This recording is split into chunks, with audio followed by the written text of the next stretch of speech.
Hey, this is Tony Cook, and in the news today, GP40s, one of my favorites from EMD's class of 1966. And none other than ScaleTrains in the Rivet Counter line is doing one of these. I was so excited by this announcement at Amherst. I have bugged Paul Ellis, the guy working on this project. Please give me some time and some sneak peeks at these units, especially the Rio Grandes. I'm so excited. Paul, how you doing? Good. How you doing, Tony? I'm doing good. Boy, this is a much needed model. I mean, we've had GP40s in plastic and HO going back to really Oh the end of yeah. EMD's production. That was one of the first things as Oh yeah. Bachmann expanded its line in like 1970, 71. But hmm boy, all the different phases and such on Jeep 40s, I don't feel like have ever gotten the attention that like the Jeep 35, Jeep 30, SD40-2s, guys can sit there saying this is a phase two, whatever. And I was so excited when I saw the 40 announcement and that you are cranking through those phases. So that's one of the things I definitely want you to kind of point out as we Right. look at some of these. Right on. And Right on. what we have here today is a sneak peek at, you've seen, I think ScaleTrains on its website currently, as we're doing this video in late February, has the early model pictures up for some of the roads. But I Mhm. noticed that the Amherst show and such, you guys had models for everything. And it's Yeah. like, oh, especially the Rio Grande I want to see. So Paul has got pictures here that we're going to look at. Look at that. And he already, oh, man, that kills me. Oh, that's awesome. So yeah, we're gonna go through, look at prototype pictures, and then you're gonna see some early shots on the models. We'll kick it off here with Chicago Northwestern. Now, Yep. I think this, out of all the road names you guys announced, this is the only secondhand. Northwestern never bought G40s originally. That is correct. In fact, these are originally. In fact, these are some of the first G40s built. These originally belonged to New York Central, to Penn Central, to Conrail, and C&W picked them up on a fire sale basically in the early '80s. Huh. And as I know, one of our employees, Kelly Duford, likes to joke around. They were nicknamed GP40 1.5s because when C&W got them, they didn't really do a whole lot to them mechanically. They didn't upgrade them to Dash 2 specs, at least not completely as far as what I can understand. So they got a few, some work here and there internally. They had extended range dynamic brakes added, and I think they got like a general overhaul, and then a coat of C&W green and the yellow, and yeah, hit the road. Off they went. Well, and they got the gong bell.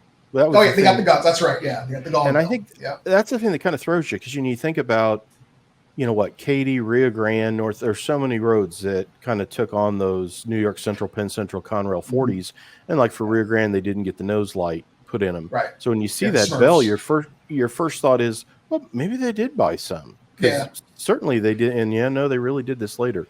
This is Yeah. 5504, and all these Mm-hmm. pictures are from like Kevin Udaley's collection, and I got some things from Dale Sanders as well.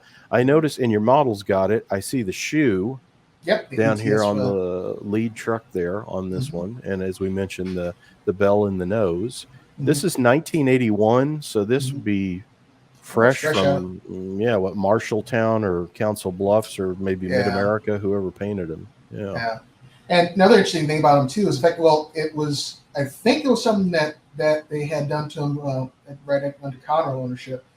They had the outer brake shoes removed. I mean, it's a standard Blomberg V truck with the elliptical spring, the center spring, and the double brake cylinders per side per truck frame. But you see it in the Yeah. model photo. The outside brake shoes are deleted for some reason. So, Huh. and Wow. we got that replicated on our model as well. That's intriguing. Yeah, Yeah. I knew they looked a little different, and I couldn't decide what it was that was different on them. But yeah, and then this is, I assume, up here on top, I saw there's Little a beacon Yep, little strobe light, which on the. yeah, little I think it's a Tomar is the name of the manufacturer that made them, but little blinky xenon type strobe. And these units were interesting. They had you know again since they came from originally built by came from New York Central slash PC slash Conrail. They had a mix of horns and antennas and other stuff that CW more or less left the same, at least when they first got them. So Oh, you see that's some got to be a challenge and a half yeah, to model. Yeah. yeah, and in fact, all every paint scheme is different. So If you look at prototype images and as well as what we're doing with the model, we had to generate a unique piece of artwork, and in several cases, a unique template of details for the factory for every different road number. Wow. Which strikes the other thing, you think, okay, yeah, this is easy, but it's like no, like the paint scheme, paint schemes change. The paint scheme changed as far as where the masking fell for things like on the front of the battery box door, that where that yellow meets the green, right in that area, that moved around. Wow. The masking and the green on top of those, that moved around as well. And like I said, like things like the horn types could change. I mean, they basically all had the same Leslie 3-chime horn, but different manifold types depending on what they had lying around the shop that day, different antennas. Wow. So these are a challenging one to do. And that's the one box behind the cab. The ECAFE. Yeah, electrical cabinet air filter box. And I notice here we get different, and this is one of the things when we talk the phases on these Jeep40s, that like these aren't the button top or that raised cap, but where I always get confused because there's a lot of different nomenclature for them, and probably none of it's terribly official. But I noticed these have got you've got etched metal blades underneath there.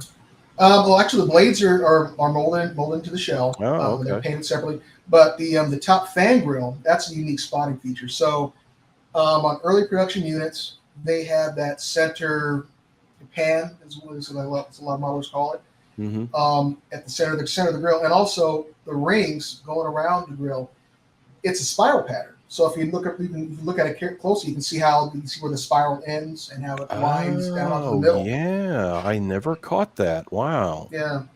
Yeah. So that's a neat little feature on those earlier production radiator and dynamic brake fan grills. And also, we're making some improvements to that etching. In fact, I had a good conversation with, I don't know if I can mention names, but Brian Banna, the modeler, that he was at the show, and he says, "Hey, I want to take another look at these grills, and there's some detail that can be added to it as far as how the spokes meet that center hub and a little drain hole in the middle." Like, well, yeah, you're right. I missed that. Wow. So these will be upgraded some more in production.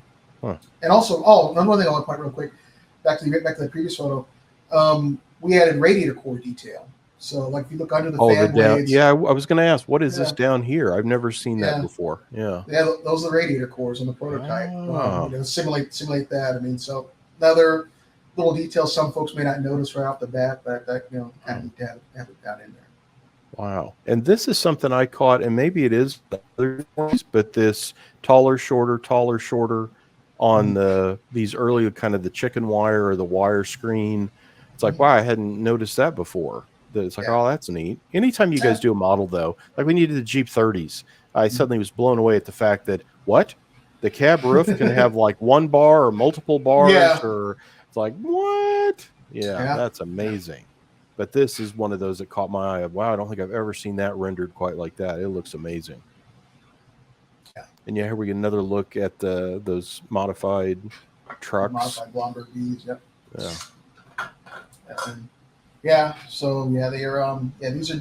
You look at other production units. I mean, like another phase feature of these. As built, the sub base doors, the doors that are underneath the cab. Both sides, they're completely smooth. There's no stiffening rib or anything. You just have the latches and the hinges at the bottom. As we'll see as we go further along, we'll notice EMD added stiffening ribs to the top and bottom of those doors, and a couple of different variations. Going to give a little rigidity. It's one of those little phase differences. At least out of the gate is. Sorry. And actually, the other details you always catch are we got two MU stands there on the pilot. The snow plows. I mean, the stuff you'd expect out of rivet counter of just kind of the regular special details. But these 40s are tremendous. Yeah, in fact, another phase difference too. Those end handrails we just mentioned. Early production like these, the outboard stanchions, they were mounted to the face of the pilot. You can see how at the bottom they're bolted to the face of the pilot. Later production went to top-mounted stanchions for all four. So all four were the same profile. They bolted to the top of the deck. Wow. So none of these little subtle little details that EMD like to throw in to drive us modelers and manufacturers crazy. And I guess And, like you really see the trucks here. Yeah. yeah, and there's the what is it, the shoe for the signal ATS? ATS, yeah, Yeah. ATS, I believe. And then in the numbers that you're doing of this group, I think they call it system and employee owned, and it's That's the correct. different herald change, correct?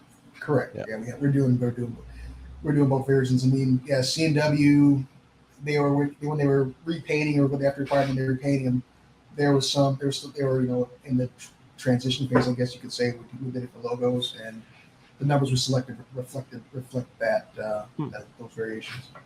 And as we go through these, I want to take a look at the interior. I like the back wall detail and such, and I was really impressed. I caught it a number of times in some of your pictures, like, oh, cool. I like the interior work that's been done. Okay, Yeah. Here we Rio go. Grande, and I'm starting out with this picture that literally looks like a post-nuclear Rio Grande, but Yeah, this it's was seen the better days. SP days. But I wanted Yeah. to share it because this is almost 2000. This is like 1997 or 98. Mhm. This is one Yeah. of the numbers that y'all are doing, but of course, this has got ditch lights to it. But boy, if you're looking Yeah. for a project, yeah, that you've got it right there. Yeah, Same in better number. Yeah. days. In better Yeah, days. Yeah. There you go. but wow, that's a rugged example of that. That's one of, I think I Yeah. have every number here. You're doing Mhm. 3088, and again, these 40s Rio Grande started buying them, I think, fairly early on. Isn't there the first run of 40s has the small flying? In fact, Yeah. 3057 Yeah. back here is one of those If I with can look the, at yeah.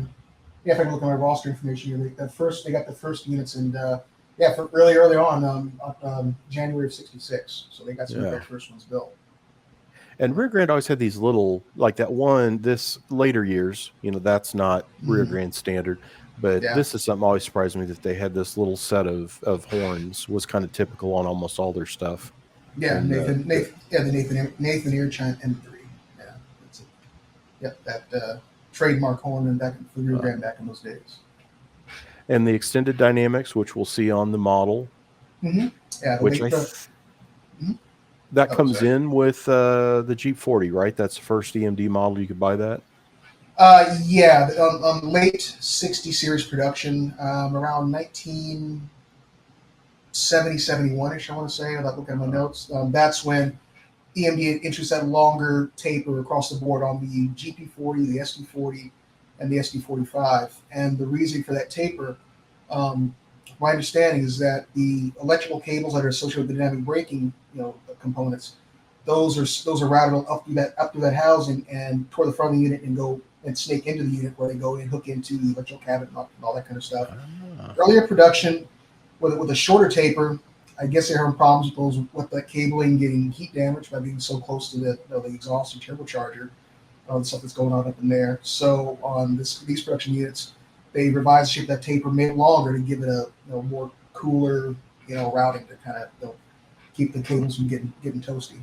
Wow, neat to know. Yeah, I didn't know why that was. And Rio Grande, of course, I think was trading F units or FTs in on these in '66, so you get some of the slope and box Yeah, trade-in journals at times, along with some of the Hyatt roller bearings later. This is an yeah. I mean, this is early '70s shot of it taking a drink someplace there. And this shows those. I think we got slope journals all the way down the side of yeah. that one. Yeah.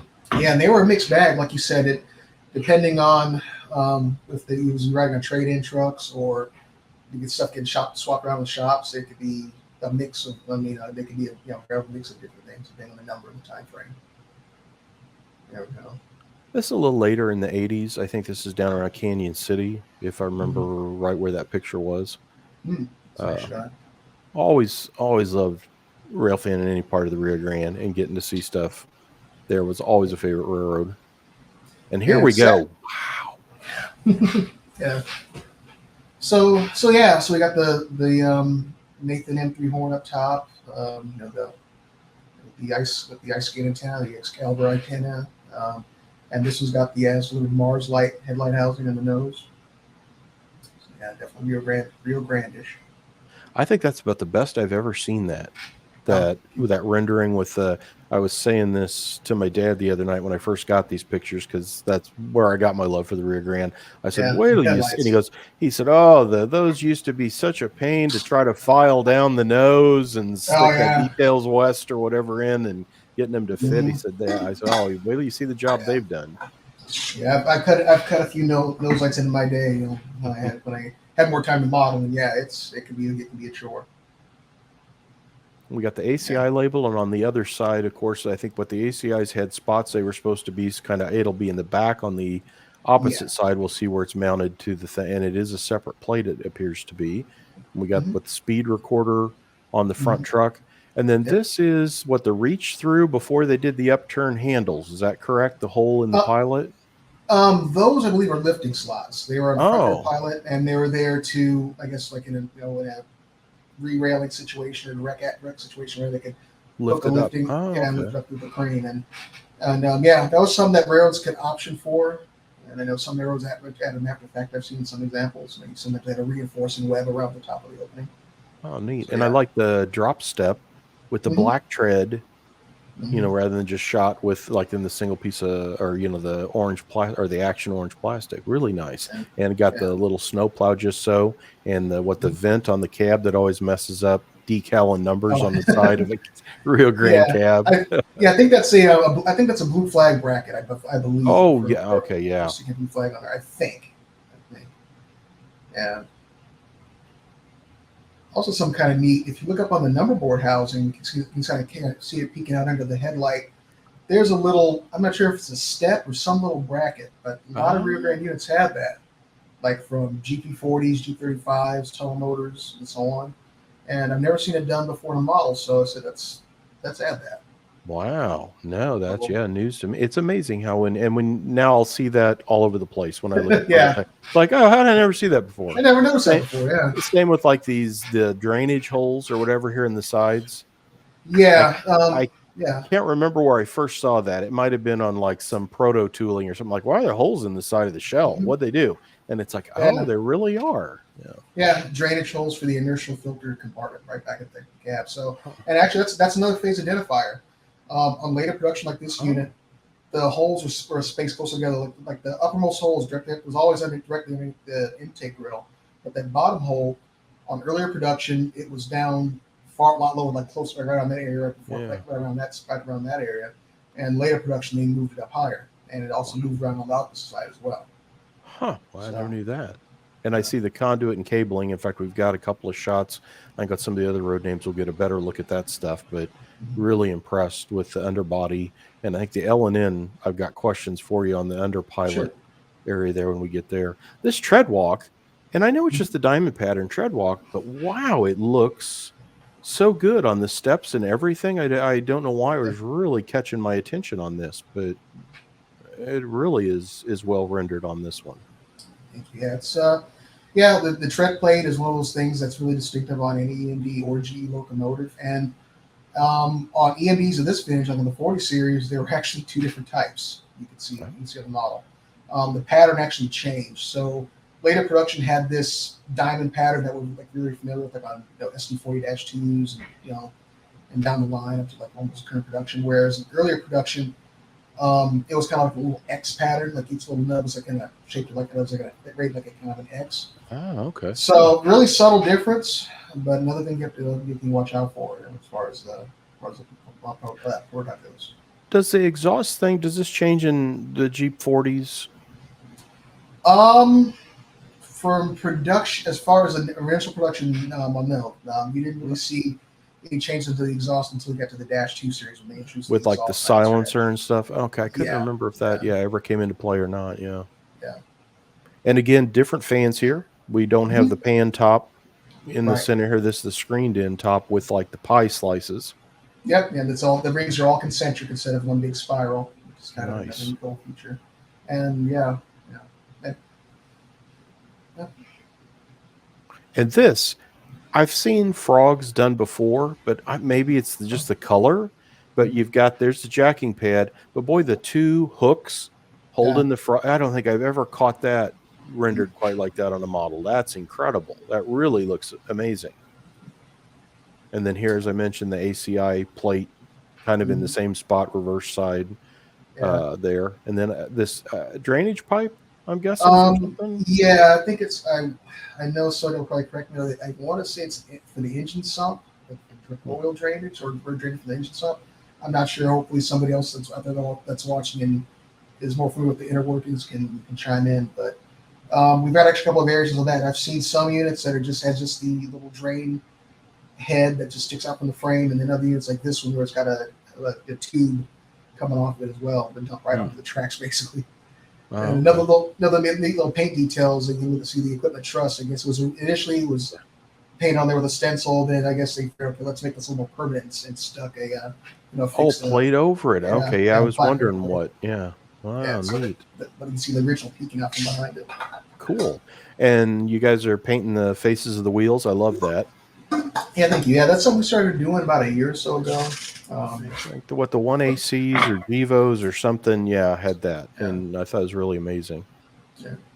Here again is another great shot showing the tread pattern and the sections, the way it's kind of blocked there on that blower housing running back there to the one truck.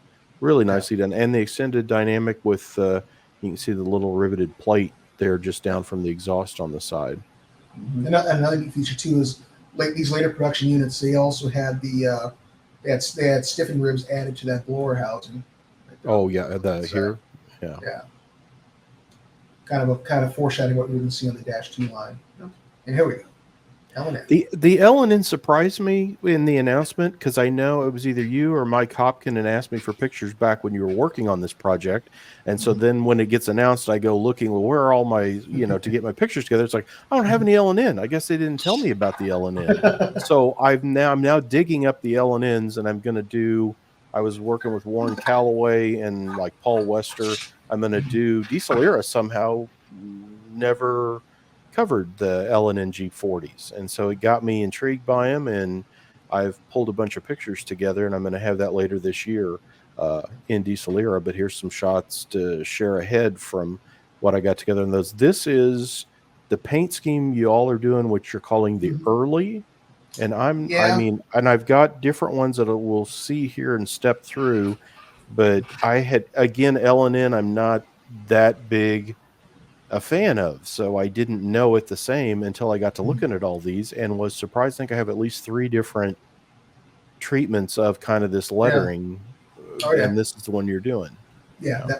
that particular paint scheme version, yeah. But yeah, like you said, they had different versions of the paint scheme, and it's a simple, it's a utilitarian scheme, but it looks really attractive in my opinion. It looks good. It really does. No, yeah, I can say it caught my attention. This, in fact, I think was maybe the only Jeep 40 that I didn't have of the old, like the Roco group from like 1975. I think it's the only one that I never at one time or another had in those road names. So again, it was like, it's time I got to learn L&N Jeep 40s. Yeah. And it has that signature, like Burlington Seaboard Coastline cutting the nose light. I see this. I didn't know what this was above the Yeah. builder's plate, but we're going to see You here in a second. Paul knows what this is. I kept looking at Yeah, well, the this. funny thing is, when we first jumped in the project when we were doing the artwork on this, I had no idea what it was either. But Huh. when you jump to it, we can talk about that a little bit. Yeah, we'll see it. And then here Yeah. is, you're doing early. This is the next one, and the difference being the L&N moved up to the center of the hood, and then you notice the nose is a complete dip compared to the band on the nose there. I really like this. As you say, Yeah. for a plain scheme, It looks nice. it looks good. nice. Yeah, yeah. So there's And no, this, and then there's kind of the kid got tired of masking the nose and spraying yellow. And yellow, yeah, the yellow paint budget's killing us. we're gonna do away with that. Yeah. So yeah, sadly, Yeah. there it is, nothing. So there's the different paint schemes, but here's what they're doing, and I think I have all the numbers represented. L&N, great roster. Look at that U25 sitting back there behind it. Yeah. Oh yeah. And then, I dig that horn. It looks like an M5 up there. That's sick. Oh yeah. That's pretty cool. This one I thought you'd get a kick out of. Look at that. Yeah, they came out here. I mean, that's before my time, but going through our photo collection, I was surprised we had a lot of them that were shot out here in Southern California. West Colton, one of my favorite stopping grounds. L&N Powers, you'd see come through on trains on the SP, and then we have shots of them at Taylor Yard, which was Southern Pacific's main service facility here in the LA area. Wow. And yeah, they got around. So I mean, folks that say like, "Oh, I only model, such road. I don't have a need for this paint scheme." It's like, well, maybe you do. Maybe you do. Yeah. Check your photos. I think the only time I ever saw L&N much as a kid was on, and that's where this is. I think this is Galesburg. They came up on the Okay. BN on Oh, something okay. like I don't know what it was, but like I would see those shoot like Jacksonville and Central Illinois, and I think they went to Galesburg and back. Okay, Gotcha. here we are. This is it. Okay. Yeah. It says All right. G40 in that little badge. Yeah, a little model plate. So it's interesting. Like I mentioned, we had going through pictures. We had a lot of photos to work from, but inevitably, any photo that we had that that we're trying to figure out what it said, and that the plate was pretty weathered or beat or just missing. And luckily, one of our guys, Donnie Lee, that kid is amazing as far as information he can dig up. He's like, "Oh, I know what this is," and he actually created the artwork as well. But yeah, he had a close-up shot where it's just a little metal plate that says GP40, just a little model badge. Simple little thing, but it makes the model. Yeah, hadn't noticed that before. And again, the back wall of the cab, I love that detail on that. It looks really good. Now, here are my questions. Okay, Yep. What's going on here with the posts? If I remember correctly, those are collision posts or just braces for the front pilot, and that's pretty much a standard feature on EMDs. Like I'm seeing them on G40s, SD40s, and so on. And then we've also modeled. We can do it quite perfectly scaled, but we're showing some of the draft gear detail, like you see on the prototype where the coupler assembly mounts they bolt in the frame, but they got the bolts and whatnot going on down there. And of course, see-through steps, as you'd expect. Yeah, see-through steps, and the coupler pocket assembly. Again, not to scale exactly, but it's a semi-scale coupler, so it's a compromise that'll allow you to drop in, a KD whisker coupler or equivalent, so it's not quite as wide as one you have with the broad centering spring. Yeah, top view. Yeah. And these units that we're doing, they're from L&N's second order. Okay. So there are some differences from the first order, which were numbered. What else here? I think they're 3,000 to 3029 was the whole group, but I don't know where the break is. Yeah. 3,000, 3009 was the first order, and then the order that we're doing is 3,010 to 3,029. So they had some physical differences, like some phase differences, and they had different fuel tank size as well. I was going to say, a little fuel tank. Now it looks like on that. Tank. Yeah. It's a sharp looking, as you say, for a basic, it's intrigued with it. Yeah. Extended range dynamics. You can see that access door to the front of the housing.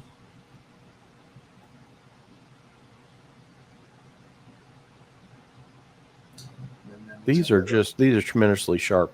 When you first look at these, because I know you're looking at them I'm looking at them with oohs and ahs, but I assume you're looking at them with a more critical eye. What are things, and not something that would be particularly on these, but what is stuff as you first unbox these samples as they show up?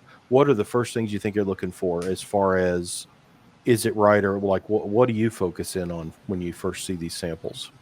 A little bit of everything. Like I'm looking at how we look at them and see, okay, is the paint and decoration what it's supposed to be? How is the tooling as far as the fidelity of, things like the radiator grills and the walkway tread, and make sure that actually makes sure that the right parts are there, compared to what we specified in the artwork. And it's just part of the process, just making sure that everything is the way that it's supposed to be and matches what the specified the CAD work that we look at. So, a lot of little things you got to check for. And I assume on all these, obviously, the class lights will work. Do these the lights front and back when they have them? These little slit lights here, the walkway. Yeah. And will they have ground lights of the lead truck? Yeah, ground lights is appropriate for each road name, and like you mentioned, the end walkway lights, and there's a little light on the left hand side, right behind where the blower housing cuts off. A little walkway there, and those are all illuminated as well. Nice. Along with the number boards too.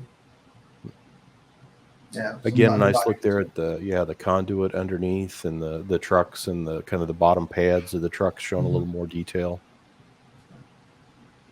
Yeah, a lot of Milwaukee. Now this is one I remember. I think you guys mentioned this road name. I even teased it in an edition of Diesel Era, saying I was going to cover the Milwaukee G40s, and then literally my head was spinning. And I reached out to Dale Sanders, who's done those great Milwaukee Road books, saying, Oh yeah, yeah, they're I fantastic. want to cover Milwaukee Road GP40s. And it was basically, good luck. Here's a whole folder full of pictures, and Yeah. it is a boondoggle. Oh And I yeah. had so wow. Now this is a Milwaukee Road Historical Association picture, and this I believe is as delivered paint scheme and the original numbering, which is just 3 Yes. digit. Yeah. Yeah, the original judgment. I know we are our good friend David Lelbach over at Tangent. Nice guy.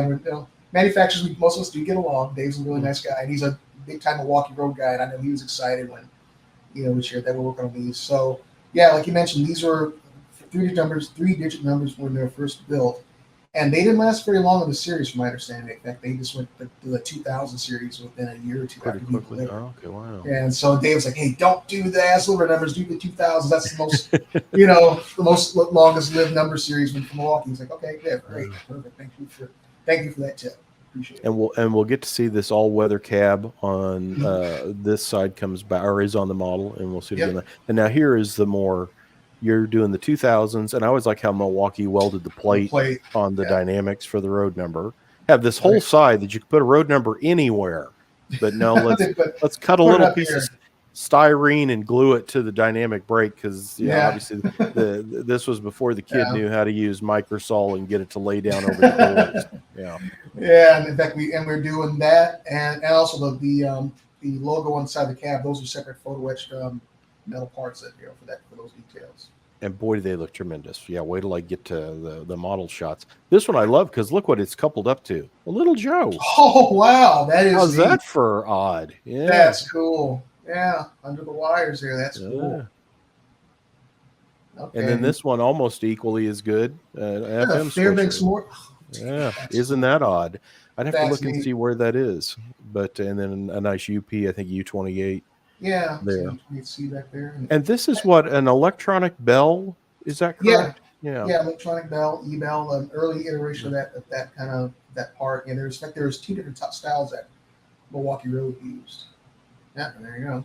And there you go. And yeah, look at that. I've got a down on shot we're going to look at. And boy, the plate for the number and then a separate plate here for the Herald is just fantastic. So Milwaukee. Yeah, most definitely. Yeah, look at that. That is tremendous. Firecracker antenna, and the early E-bell there. Yeah, they're neat looking units. I mean, it's simple. Simple paint scheme as delivered, but they look really neat. Yeah, and I know our factory, they continue to impress us. I mean, they were able to actually print. I don't know if you can really zoom in, but on the side of the fuel tank, that round inset gauge actually has the printing for the little needle and the fuel level. Wow. Fuel level marks. And this is that other light you were talking about, isn't it? Yes, back here? Yes, that'll be illuminated. Trip light there for for stepping up there. Watch your step when you're stepping up or down here. Yeah, you got the footboards in the back. Those are edge parts. And a lot of neat little things going on. Very sharp. Boy, Milwaukee's one of those. West Coast, starting off Western. There seems to be a couple of those Granger roads that just has that ravenous group of fans, and Milwaukee's one of those roads. Milwaukee Road is a neat road. They were distinctive. Yeah, extra jacking pads at the corners there, right next to the steps. Another distinctive feature they had. A lot of their all-weather window. The all-weather window on the side. Yeah, very nice.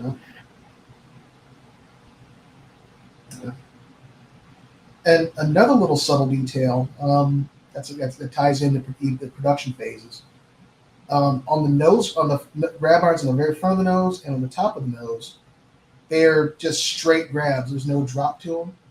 Oh, okay, yeah. That was a thing you noticed on earlier production.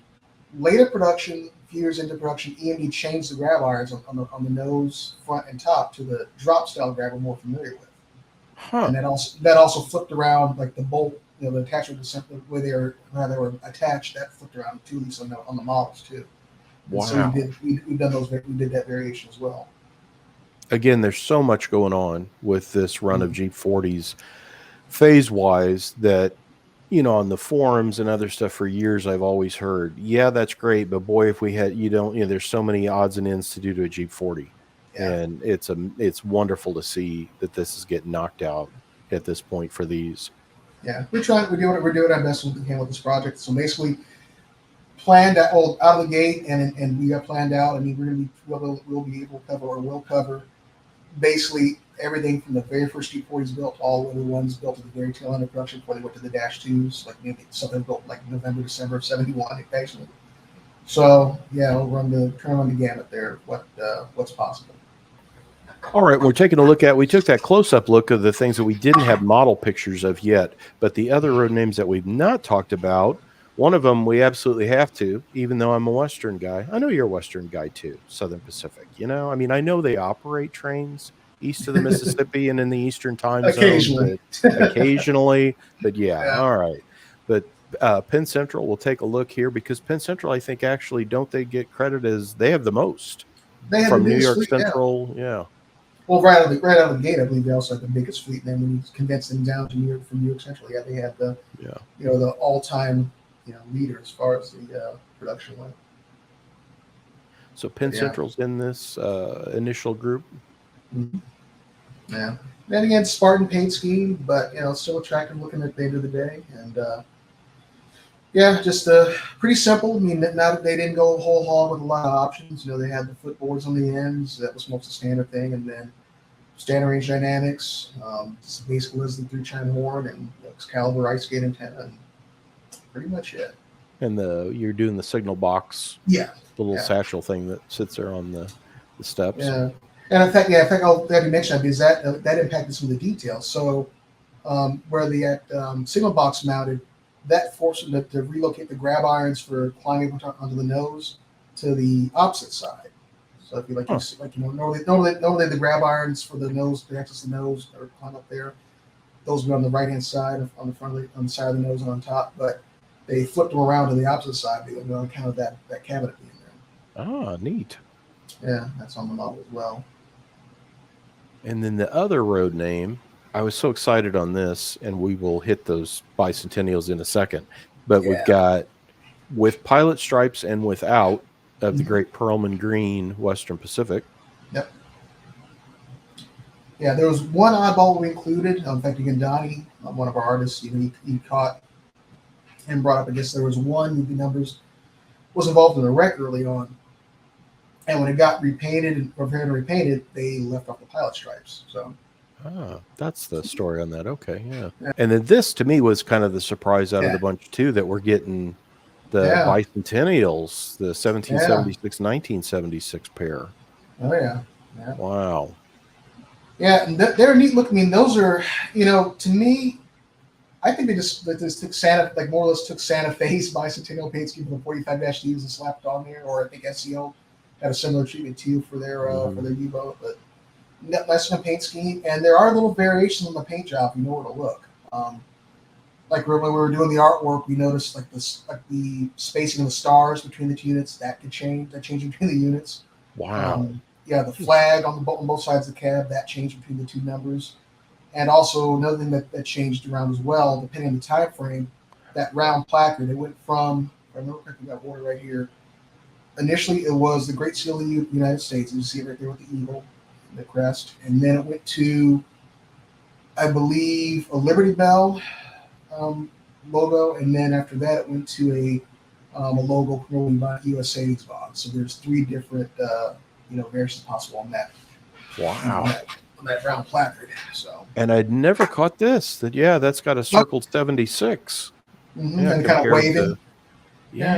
Wow. Yeah. Very nice. And these, of course, will be separate pieces added on. Yes, separate photo etch parts that we add to the handrails. Wow.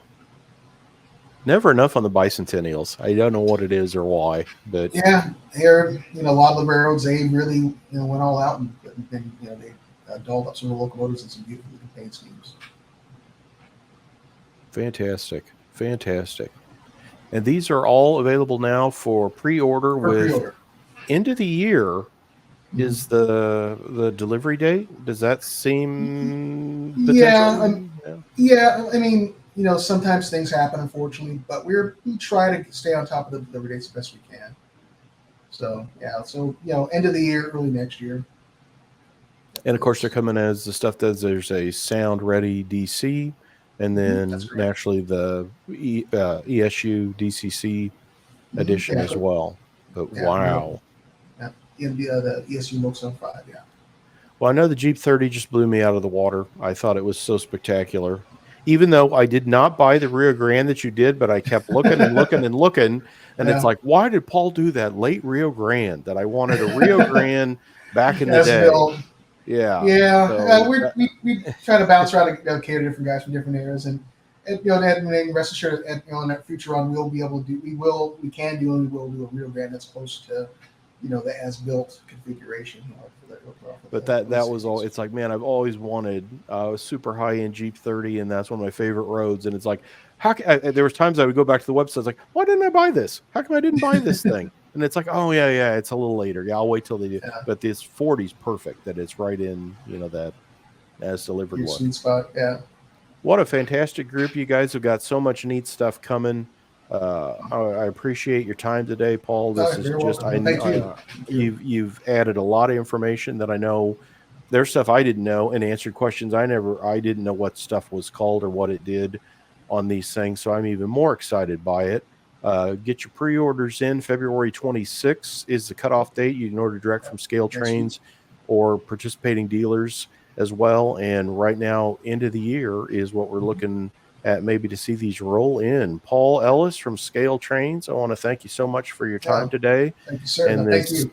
insider look at these GP40s. I'm even more excited now. Thanks a lot for watching today. That's what's in the news right now is the ScaleTrains GP40.